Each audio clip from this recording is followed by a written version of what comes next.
OK. Cet après-midi, nous allons faire le cours qui porte sur les processus.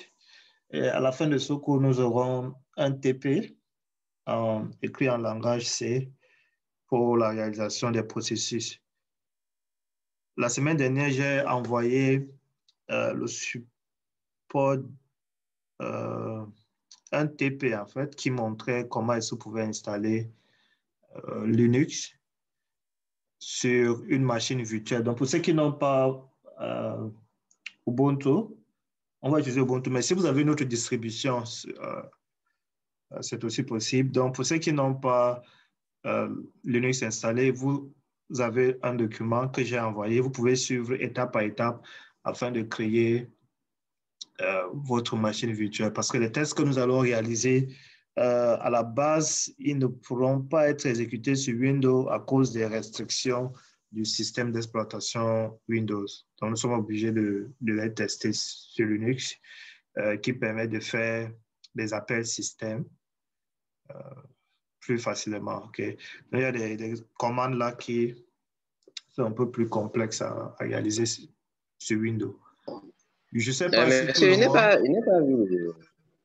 je n'ai pas vu le TP là en question, le TP en question. Donc, une définition assez simple de ce que c'est qu'un processus. Un processus est l'entité dynamique représentant l'exécution d'un programme sur un processeur. Donc, lorsque vous double-cliquez sur un point exe, vous êtes en train de démarrer un processus. Okay? Donc, on parle de processus séquentiel parce que il y a la notion du temps qui est intégrée à cela. C'est-à-dire que votre processus aura des états et ces états vont s'étaler sur un temps. C'est pourquoi on parle de processus séquentiel. Donc, le processus représente l'entité dynamique de l'exécution de votre programme sur un processeur. Donc, tant que votre programme n'est pas en exécution dans un processeur, il n'est pas appelé processus, il est appelé programme. Donc, la différence entre processus et programme, le programme est une description statique, tandis que le processus est une activité dynamique. C'est-à-dire que le processus a un début, il a un déroulement et une fin. Pourquoi on a la notion de séquentiel. Il y a un début, un déroulement et une fin. Il a un état qui évolue au cours du temps. Donc, votre programme, c'est ce que vous l'avez écrit et vous avez traduit en point exe. Il est là, il est en mode statique sur votre disque dur. C'est lorsqu'il est en cours d'exécution qu'on dit qu'il devient un processus. Okay? Donc, voici un tout petit schéma qui représente en fait un processus qui a un début. Il a ici un état. Les états vont en fait changer. Il y a plusieurs états. Donc, nous verrons certains de... OK. Donc, il y a des états là. Et puis, en fonction du temps, à la fin, il y a... Quand le processus s'arrête, ça veut dire qu'il est terminé. Donc, l'intérêt de la notion de processus, le processus, la notion de processus permet de faire une abstraction de la notion d'exécution séquentielle. Okay? C'est-à-dire que le processus va permettre de plus facilement manipuler la notion de début d'un processus, état d'un processus, et ainsi que sa fin. Okay? Donc, cette notion la rend indépendante de la disponibilité effective d'un processeur physique. Okay? Donc, lorsque vous avez la notion de processus, du coup, vous pouvez parler en termes de début et de fin d'un processus de façon indépendante de la disponibilité du processeur physique. C'est-à-dire que le processeur peut être physiquement, enfin, vous pouvez avoir un processus, mais la notion, vous pouvez avoir un processeur, mais la notion de processus vous permet d'avoir, par exemple, des états différents d'un processus. À un instant donné, vous avez les états différents d'un processus, le début et la fin. Okay? C'est-à-dire qu'on n'est plus restreint à la disponibilité effective d'un processus, d'un processeur physique. Okay? C'est-à-dire qu'on n'est pas limité à l'idée selon laquelle, parce que j'ai un processeur physique, alors je dois forcément avoir un processus. Okay? C'est-à-dire que on arrive à séparer la notion de processeur et le programme qui s'exécute dans le processeur. Si vous avez un peu compris. Donc, grâce à la notion de processus, on scinde ces deux entités-là. On peut avoir un processeur, mais plusieurs processus. Okay. Donc, le processus est la représentation des activités parallèles, en fait, et l'interaction. En fait, avec le processus, on permet de représenter plus facilement l'exécution des programmes en parallèle et leur interaction. Okay. Exemple de processus, vous avez l'exécution d'un programme, la copie d'un fichier sur disque, la transmission d'une séquence de données sur un réseau. Donc, ça, ce sont des processus.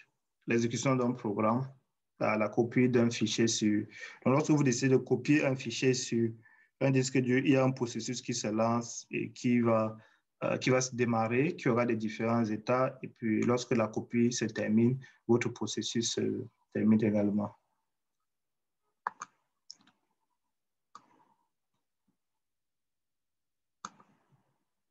Le parallélisme et pseudo-parallélisme.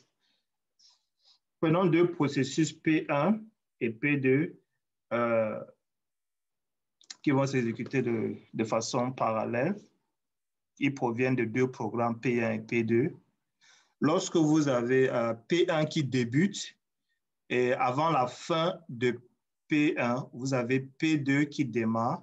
Okay? On va dire qu'ils sont parallèles. Donc, P1 et P2 s'exécutent de façon parallèle. Par contre, si vous avez ici P1 qui démarre, qui se termine, ensuite P2 qui démarre et qui se termine, on va dire qu'ici, on a, il n'y a pas de, le parallélisme n'est pas effectif ici parce qu'on a un processeur, c'est-à-dire que le processeur va exécuter un processus à un instant donné. Okay? Mais on a la notion d'exécution séquentielle ici parce qu'un processus se termine et un processus peut démarrer. Okay? Ici, vous avez deux processus parallèles avec deux processeurs. P1 peut démarrer, P2 peut démarrer. On parle de pseudo parallèle lorsque vous avez P1 qui démarre, qui s'arrête à un instant donné, et puis P2 va démarrer. Il y a un certain nombre d'algorithmes qui permettent de définir les priorités. Okay? À quel moment est-ce que P1 doit s'arrêter pour donner la main à P2? On verra ça dans le chapitre de la synchronisation, quels sont les algorithmes qui sont mis en place. Donc, ceci permet de faire de la en fait, de l'exécution pseudo-parallèle sur un processeur. Okay? Dans votre processeur qui exécute P1, qui peut s'arrêter, puis qui exécute P2, vous avez en quelque sorte l'impression comme si P1 et P2 s'exécutent au même moment, okay? Grâce à l'exécution pseudo-parallèle. Okay? Une autre exécution pseudo-parallèle, c'est le cas où le temps d'exécution de chaque processus n'est pas identique. Peut-être P2 peut s'exécuter plus longtemps que P1. Okay? Donc, on dit ceci de l'exécution pseudo-parallèle. Quand je parle de processeur ici, en fait, l'idée, c'est je fais référence à ces processeurs. En fait, je fais référence à un cœur parce que si vous avez un processeur qui a 2 ou 3 cœurs, ça veut dire que 4, il a à mesure d'exécuter. En fait, chaque cœur peut lancer l'exécution d'un processus. Donc ici, nous sommes dans le cas où un processeur, dans le cas d'un seul cœur, et un seul cœur ne peut traiter qu'un seul processus à un instant donné. Okay? Donc, relation entre processus, quelle est la relation qui existe entre processus? Il y a les relations de compétition et la relation de coopération. les mots sont assez clairs. Compétition, c'est une situation dans laquelle vous avez deux ou plusieurs processus qui veulent accéder de façon simultanée à une même ressource. Et l'accès veut se faire de façon exclusive, c'est-à-dire que si P1 accède à la ressource, alors aucun autre processus n'a le droit d'accéder à ces ressources-là.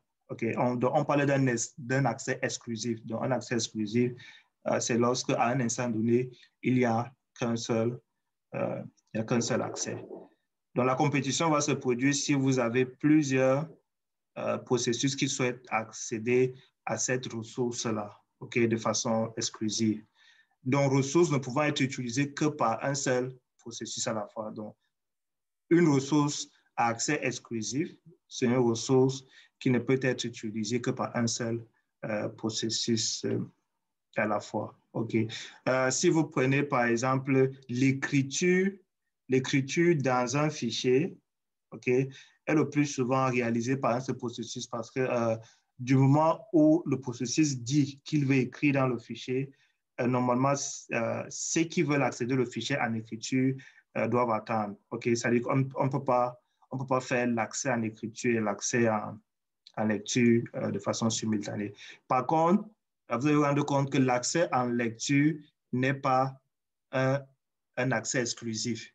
Parce que si je fais un accès en lecture, 2 ou 3, 4 processus peuvent faire l'accès en lecture puisqu'il s'agit de faire la lecture. Mais l'accès en écriture est un accès exclusif. Okay. Donc, exemple, processeur, cas du pseudo-parallélisme, imprimante. Un accès exclusif, par exemple, c'est l'imprimante. À un instant donné, l'imprimante réalise une seule tâche. Donc, une solution possible, mais non la seule, faire attendre les processus demandeurs jusqu'à ce que l'occupant actuel ait fini. OK, lorsque vous avez une ressource à accès exclusif, ce qu'on fait, on va donner l'accès à un processus jusqu'à ce qu'il ait terminé.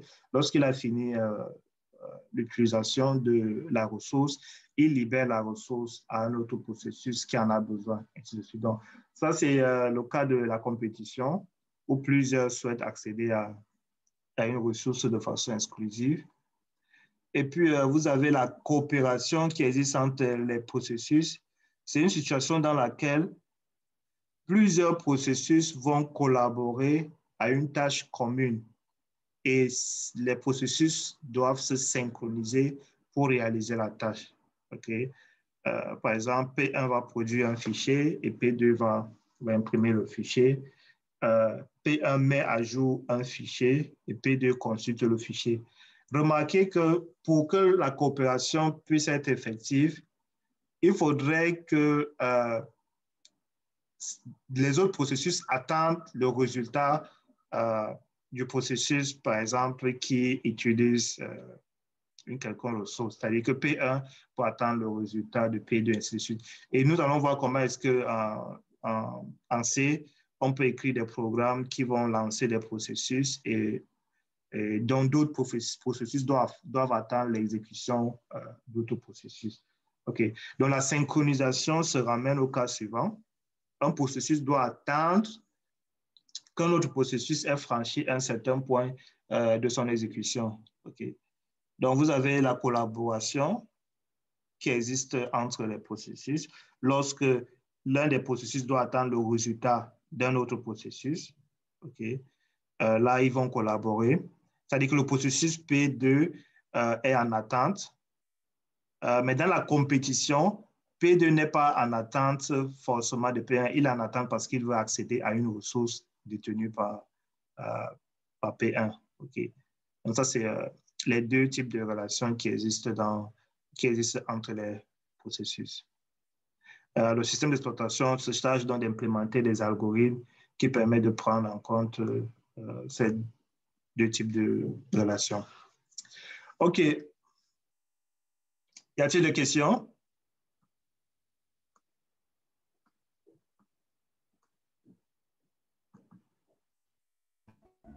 Non, monsieur. OK. Mise en attente d'un processus. J'espère que vous voyez le code qui est là. mise en attente d'un processus.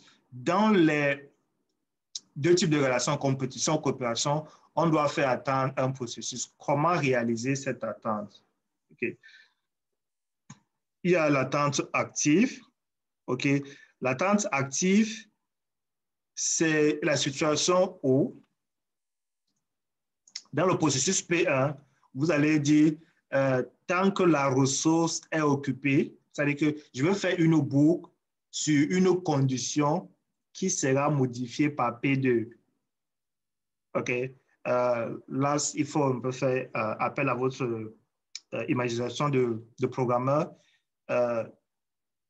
On a une variable que P1 et P2 peuvent accéder. OK? P1 et P2 accèdent à la même variable. Donc, à un instant donné, je vais dire cette variable-là est peut-être à true pour dire que P2 est en train d'utiliser la ressource. OK? Et là, P1 va lancer une boucle et cette boucle va dire tant que cette variable est à true. Ouais. Lorsque vous faites une boucle et vous dites tant que cette variable est à true, cette boucle va continuer à s'exécuter tant que la condition est vraie. OK? À ce moment, donc, P2 peut utiliser la ressource. Lorsque P2 aura fini d'utiliser la ressource, P2 va mettre cette variable à force. Et dès que P2 met la variable à force, automatiquement, P1 peut donc sortir de cette boucle-là pour utiliser la ressource.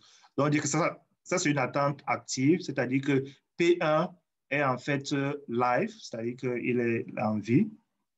Et P2 va donc manipuler une variable qui va permettre à P1 de déclencher son code qui lui permet d'accéder à la ressource. On dit que c'est une attente active.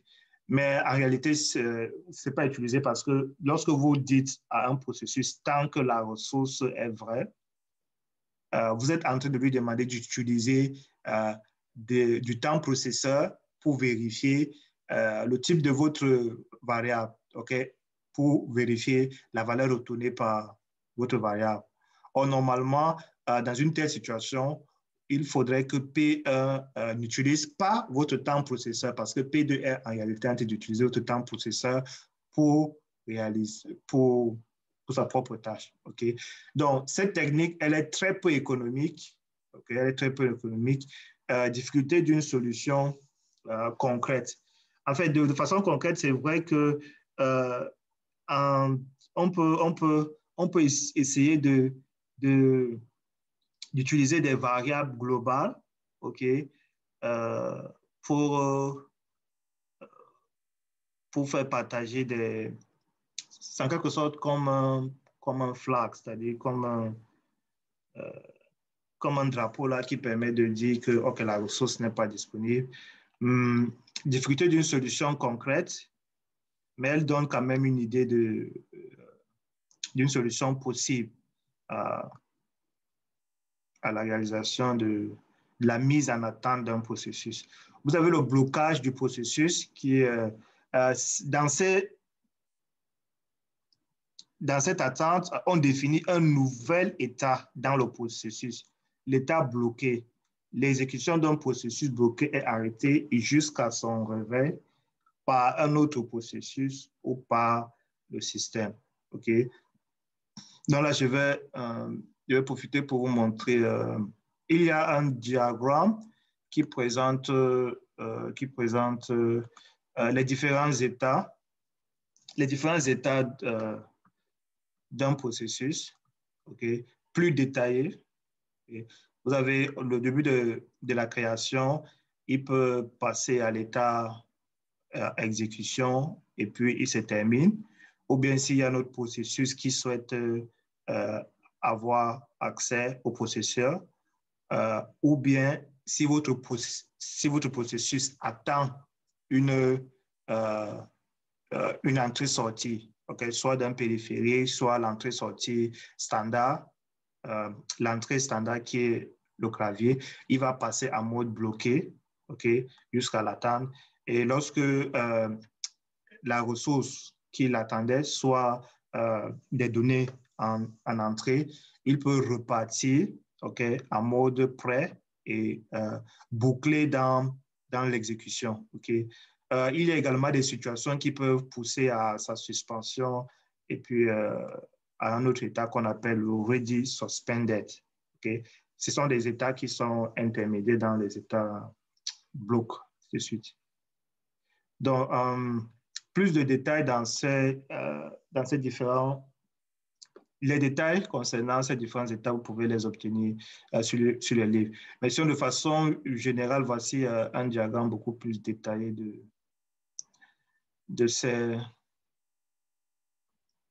des états d'un processus. Okay?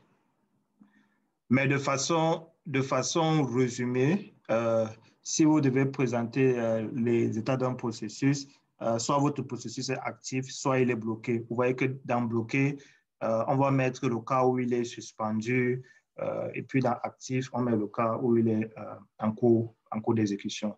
Okay? Et le schéma que je vous ai présenté, c'est un schéma beaucoup plus détaillé des différents états d'un processeur. Okay? Il y a des événements qui vont pousser qui vont pousser un processus à se mettre dans l'un de ces états. C'est beaucoup plus lorsqu'il y a une entrée-sortie, c'est-à-dire qu'une entrée.